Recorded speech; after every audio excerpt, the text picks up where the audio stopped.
তো ইয়াতে আমাক দিছে এটা নম্বৰ 2313 যেটো এটা ডেসিমেল নম্বৰ হয় তো ডেসিমেল নম্বৰটোক আমি লিখিম ব্ৰেকেটৰ ভিতৰত 2313 ব্ৰেকেটৰ ভিতৰত লিখিম আৰু ইয়াত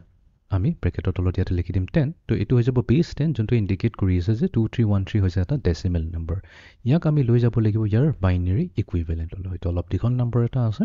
তো আমি হেতু উলিয়াই লম উলিয়াৰ পিছত ইয়াতে আমি এই বাইনাৰী নম্বৰ যোনটো 0s and 1 ফৰমেটত থাকিব ইয়াতে লিখি দিম আৰু এই ব্ৰেকেটৰ তলত আমি লিখি দিম 2 নম্বৰ 2 টো আমাক ইন্ডিকেট কৰিব যে এটো ইয়াৰ বাইনাৰী ইকুইভ্যালেন্ট হৈছে তো ওকে তো এতিয়া আমি আৰম্ভ কৰো তো 2313 এই নম্বৰটোক বাইনাৰীলৈ কনভাৰ্ট কৰিবলৈ হলে আমি কি কৰিম 2 ৰে ডিভাইড কৰি যাম ৰিপিটেডলি ঠিক আছে আৰু ইচ কেছত আমি ৰিমাইন্ডাৰটো সাম 0 আহিব নে 1 আহিব তো ওকে লেটস বিগিন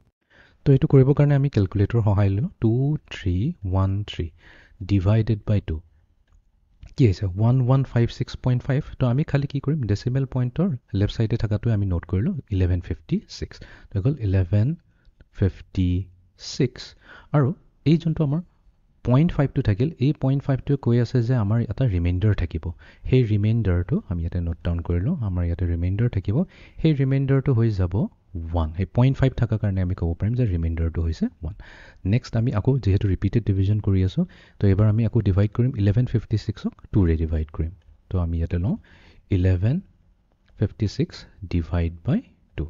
তো এটো কৰিলে আমি পাম 578 তো এবাৰটো কোনো হেৰি আহা নাই 0.5 বাই কো আহা নাই তো তাৰ মানে এটা কি ইয়াতে ধুনিয়া এটা ন্যাচাৰাল নম্বৰ আহিছে বা হোল নম্বৰ বুলি ক'ব পাৰো এই নম্বৰ যেতিয়া আহে তেতিয়া আমি কম যে আমাৰ একচুয়ালি কোনো ৰিমাইন্ডাৰ নাই ৰিমাইন্ডাৰ হ'ব 0 তেতিয়া আমি 578 লিখিলম আৰু আমি কম যে ইয়াৰ ৰিমাইন্ডাৰ হৈছে 0 ওকে নেক্সট আমি কি কৰিম 578 ক 2 ৰে আকৌ ইভেন ডিভাইড কৰিম তো আমি 578 ক 2 ৰে ডিভাইড কৰি দিম তো আমি পাম 289 ইয়াতে পালো 289 যেহেতু 0.5 আহা নাই এটোৱে কৈ আছে যে আমাৰ ৰিমাইন্ডাৰ হ'ব 0 নেক্সট আমি 289 ক 2 ৰে ডিভাইড কৰি দিম সো এই 289 ক 2 ৰে ডিভাইড কৰি দিও তো এবাৰ পাইছো 144.5 তো 0.5 আহাৰ মিনিং তো এটো হ'ল ৰিমাইন্ডাৰ হৈছে 1 তো আমি 144 টো নোট কৰিলাম ইয়াতে 144 টো নোট কৰিলাম 0.5 ৰ কাৰণে আমি কম যে আমাৰ ৰিমাইন্ডাৰ আহিছে 1 ঠিক আছে বাকিখিনি একেবাৰে হস ফৰ 144 ক 2 ৰে ডিভাইড কৰিলে আমি পাম 2 7 जा 14 4 যাব 2 रे 72 তো এটো হ'ব ৰিমাইন্ডাৰ 0 দেন 72 টুক 2 ৰে ডিভাইড কৰিম 2 3 जा 6 2 6 जा 12 36 into 2 হৈছে 72 তো এটো হ'ব ৰিমাইন্ডাৰ 0 36 যাব আমাৰ 2 1 जा 2 2 8 जा 16 ৰিমাইন্ডাৰ হৈ গল আমাৰ 0 কন্টিনিউ ৰাখো আমাৰ ৰিপিটেড ডিভিজন কৰি আছো 2 9 जा 18 তো ইয়াটো ৰিমাইন্ডাৰ কি হ'ব 0 আহিব 2 আমি জানো